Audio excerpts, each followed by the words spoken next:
अभी तक मेरा दिमाग ये बात कबूल ही नहीं कर पा रहा। कत्ल करना किसे कहते हैं? मुझे कहा गया था कि मैं मासूर हो सकता हूं। आप जानते हैं ना ये बात।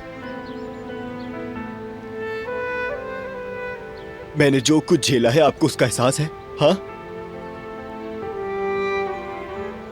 क्या सोचकर आपने वो सब किया?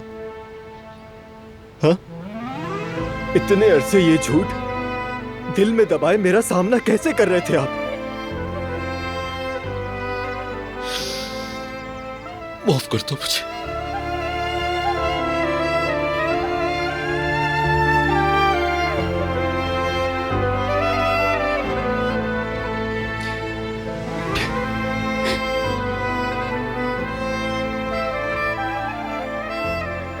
आपने उस दिन शायद मुझे मारने की कोशिश नहीं की, बल्कि मेरे फराद भाई को मारने की कोशिश की आपने।